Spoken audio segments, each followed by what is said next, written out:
বোন, আমি আপনাকে জিজ্ঞেস করছি, প্লিজ আপনার প্রশ্ন এত লম্বা, আপনি খুব আবেগী। বোন, আপনি কি বুঝতে পারছেন? আমি বুঝতে পারছি, কিন্তু আমার জীবন নষ্ট করে ফেলেছে, আর আপনি বলছেন আমার দোষ।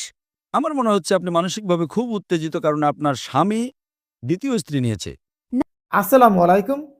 প্রিয় দর্শক, ডক্টর জাকির নায়েক স্যার এক মুসলিম বোনের প্রশ্নের জবাবে কি উপদেশ দিয়েছিল, প্রথমে বক্তব্যটা একটু শুনুন, তাহলে বুঝতে পারবেন। আসসালামু আলাইকুম। ভাই, আমি পুরুষের দ্বিতীয় বিয়ে সম্পর্কে আপনার লেকচার শুনেছি। পুরুষরা একের অধিক বিয়ে করতে খুব পছন্দ করে এবং ইসলাম তাদের সেটার অনুমতি দেয়। এমনকি সেটার জন্যেরও তাদের দরকার, তাদের প্রথম স্ত্রী দ্বিতীয় স্ত্রীর অনুমতির দরকার নেই, যদি তারা তৃতীয় বা চতুর্থ বিয়ের জন্য যায়। আপনার কাছে আমার প্রশ্ন হল, যে নারীদের মধ্যে ধৈর্য কম থাকে এবং সামাজিক পরিস্থিতিতে যেখানে একটা পরিবার চালানোই খুব কঠিন, সেখানে যখন ব্যক্তি দুটো তিনটে করতে চায়, যদিও তারা জানে তারা তাদের সাথে ন্যায় বিচার করতে পারবে না, এমন অবস্থায় কিছু রাষ্ট্র এটাকে বাধ্যতামূলক আইন করেছে যে পুরুষ সেখানে যাওয়ার আগে প্রথম স্ত্রীর কাছ থেকে অনুমতি নিতে হবে। তারপরেও কি আপনি বলবেন যে সামাজিক পরিস্থিতি এড়িয়ে চলব বা সম্পর্কের মধ্যে দুর্নীতি, যেখানে পুরুষরা বেশিরভাগই দ্বিতীয় বা তৃতীয় স্ত্রীকে অস্বীকার করে, অথবা তারা পরে সামাজিক চাপ বা পারিবারিক চাপের কারণে তাদের তালাক দেয়, আপনি কি এখনও বলবেন যে তাদের অনুমতির প্রয়োজন নেই? অথবা যদি তারা করে, এই পরিস্থিতিতে রাষ্ট্রের এমন আইন কি ধর্মীয়ভাবে অনুসরণ করা উচিত কিনা? বোন প্রশ্ন করেছেন যে অধিকাংশ পুরুষ দ্বিতীয় স্ত্রী রাখতে ভালোবাসে। আমার মনে হয় তিনি একটা জরিপ করেছেন, তাই না? আমি এর শিকার। সরি, আমি এর শিকার। না, আপনি যদি ভুক্তভোগী হন, আপনি সব পুরুষকে এক কাতারে ফেলতে পারেন না। আপনি যদি কিছু জিনিসের শিকার হন, আপনি বলতে পারেন না অধিকাংশ পুরুষ। আপনি বলতে পারেন কিছু পুরুষ, সমস্যা নেই। ঠিক, আপনি যদি ভুক্তভোগী হন, আপনি সব পুরুষকে এক কাতারে ফেলতে পারেন না। ইসলামে আল্লাহ কোরআনে সূরা নিসার ৪ নম্বর অধ্যায়ের ৩ নম্বর আয়াতে বলেছেন, তোমার পছন্দের নারীকে বিয়ে করো, ২, ৩ বা ৪, কিন্তু যদি তুমি ন্যায় বিচার করতে না পারো, তবে মাত্র একজনকে বিয়ে করো। এই বক্তব্য মাত্র একজনকে বিয়ে করো শুধুমাত্র কোরআনে দেওয়া হয়েছে এবং অন্য কোনো ধর্মগ্রন্থে নেই। যদি আপনি ন্যায় বিচার করতে না পারেন, তবে আপনাকে মাত্র একজনকে বিয়ে করতে হবে। তার মানে কোরআন পুরুষকে অনুমতি দেয় ২, ৩ বা ৪ জন স্ত্রী রাখার, কিন্তু তারা ন্যায় বিচার করতে না পারলে মাত্র একজনকে। ইসলামে সাধারণত একজন স্বামীর দ্বিতীয় বিয়ে করার আগে স্ত্রীর অনুমতি নেওয়ার প্রয়োজন নেই, কিন্তু ইসলামে একজন হবু স্ত্রী স্বামীর ওপর শরীয়ত অনুমোদিত যে কোনো শর্ত আরোপ করতে পারে। একইভাবে স্বামীও শরীয়ত অনুমোদিত যে কোনো শর্ত আরোপ করতে পারে। তার মানে যদি কোনো নারী কোনো পুরুষকে বিয়ে করে, সেই শর্ত দিতে পারে যে আমি তোমাকে শুধু এই শর্তে বিয়ে করব যে তুমি পারবে না, তুমি দ্বিতীয় স্ত্রী গ্রহণ করবে না। এখন যেহেতু ইসলামে একাধিক স্ত্রী বিয়ে করা বাধ্যতামূলক নয়, সে একটা শর্ত দিতে পারে যে আমি তোমাকে তখনই বিয়ে করব যদি তুমি দ্বিতীয় স্ত্রী না নাও। তার এই অপশন আছে। যদি নারীরা শর্ত না দেয়, তাহলে দোষ কার? বোন, আপনি কি আপনার বিয়ের নিকাহনামায় সে শর্ত দিয়েছিলেন? আসলে বোন, আমি আপনাকে জিজ্ঞেস করছি, প্লিজ আপনার প্রশ্ন এত লম্বা, আপনি খুব আবেগী।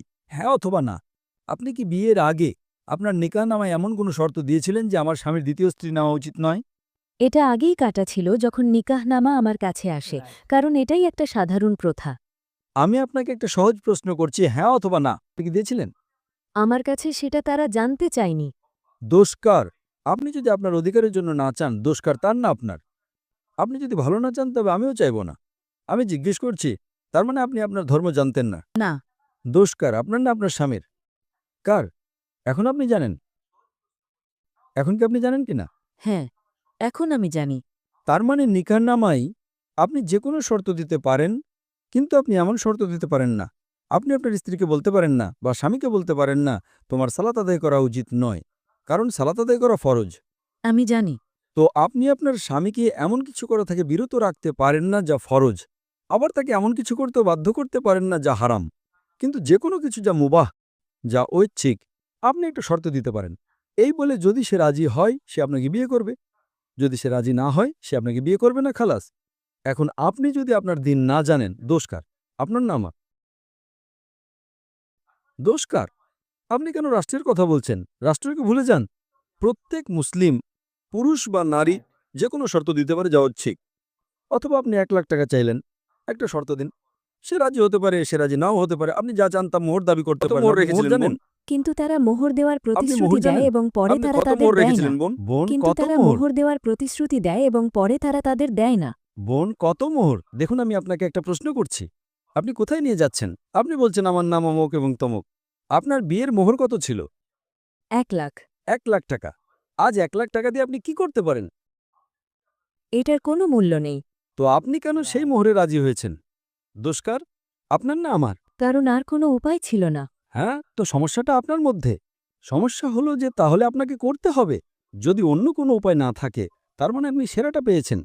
দেখুন বোন, ইসলামের বিভিন্ন অপশন এবং বৈচিত্র্য আছে।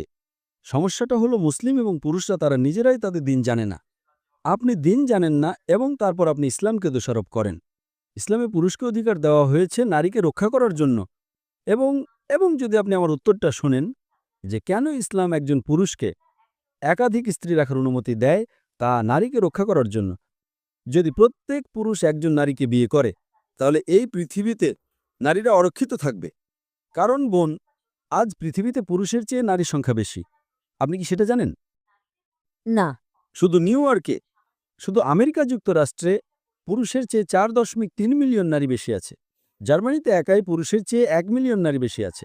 শুধু রাশিয়াতে পুরুষের চেয়ে 10 মিলিয়ন নারী বেশি আছে। যদি আপনার বোন বা আমার বোন রাশিয়াতে বাস করে এবং সেখানে 10 মিলিয়ন নারী আছে যারা স্বামী পায়নি, তাদের একমাত্র উপায় হলো তারা হয় এমন কোনো পুরুষকে বিয়ে করবে যার ইতিমধ্যে একজন স্ত্রী আছে, অথবা গণসম্পদ হবে। আপনি কি বুঝতে পারছেন? গণসম্পদ, ডক্টর জাকির, এটা খুব কঠোর শব্দ। এটা সবচেয়ে পরিষ্কৃত শব্দ যা আমি ব্যবহার করতে পারি। তাই বহুবিবাহ, একজন পুরুষের একাধিক স্ত্রী রাখার বিধান নারীকে রক্ষা করার জন্য দেওয়া হয়েছে, তাকে নিচে নামানোর জন্য নয়। সমস্যাটা হলো অনেক পুরুষ, অনেক মুসলিম নারী, তারা তাদের অধিকার জানে না। আমরা দোষী। আমরা আমাদের দিন খুব ভালোভাবে জানি না। আমাদের দিন, ইসলামে নারীর যে পরিমাণ অধিকার আছে তা অসাধারণ। অন্যান্য ধর্মে নারীকে টাকা দিতে হয়, ঠিক না ভুল? ভারতে সাধারণত যৌতুক দিতে হয়, ঠিক না ভুল? হ্যাঁ, ঠিক। আমাদের দিতে হয়। আপনি কি যৌতুক দিয়েছিলেন? আপনি কি যৌতুক দিয়েছিলেন? না। আপনি এটা পেয়েছেন, আলহামদুলিল্লাহ। তো ইসলাম অধিকার দিয়েছে, যদি আপনার স্বামীর সাথে কিছু ঘটে থাকে এবং যদি সে ইসলাম মেনে না চলে, তবে উপায় আছে। আমি বলছি না। এবং আরও একটা কথা বোন, কারণ আমি একজন ব্যক্তি হিসেবে তাকে না শুনে রায় দিতে পারি না। সে এখানে উপস্থিত নেই। এটা গীবত, এটা গীবত। আপনাকে আমার পরামর্শ হলো গীবত ভুলে যান। সমস্যাটা কি? আমাকে একটা কথা বলেন, যদি স্বামী প্রতিদিন বাইরে যায়, বাইরে অন্য নারীর কাছে, যতক্ষণ সে বিয়ে না করে, অধিকাংশ স্ত্রী কিছু মনে করতো না, না না সমস্যা নেই, লুকিয়ে করো, পাবলিক যেন না জানে। ঠিক? আপনি আমেরিকায় যান, তারা থিত হওয়ার আগে 8 জন ভিন্ন ভিন্ন যৌন সঙ্গী রাখে।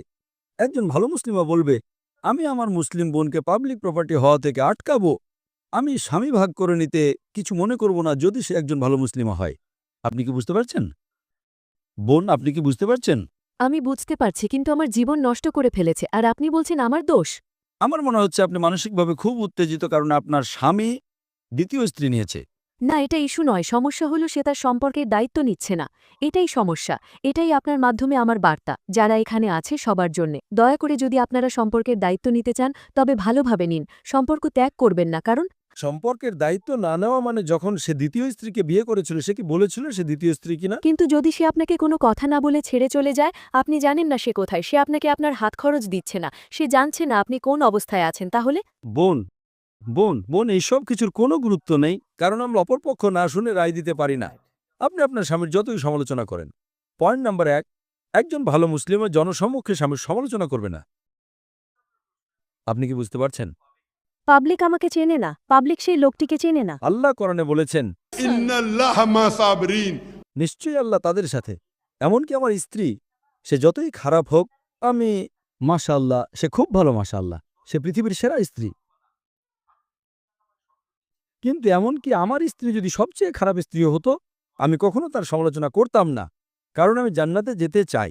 আমাদের প্রিয় নবী মুহাম্মদ সাল্লাল্লাহু আলাইহি ওয়াসাল্লাম বলেছেন, সেরা মুসলিম সেই যে তার পরিবারের কাছে সেরা, স্ত্রীর কাছে। এখন যদি আপনার স্বামী ধারণাগতভাবে ভালো না হয়, আপনি তার সাথে ভালো হন, খালাস। তার বলা উচিত, আমি আমার স্ত্রীকে কত নির্যাতন করছি তবুও সে আমার প্রশংসা করছে। তার হৃদয় গলে যাওয়া উচিত। হৃদয় না গললেও আপনি জান্নাতে যাবেন।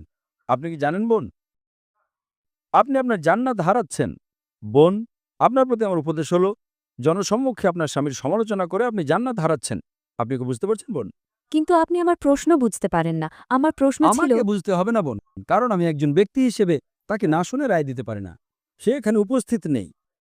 এটা গীবত, এটা গীবত। আপনাকে আমার পরামর্শ হলো, গীবত ভুলে যান। হ্যাঁ, ভুলেছেন? হ্যাঁ। আল্লাহ আপনাকে জান্নাত দিক ইনশাআল্লাহ।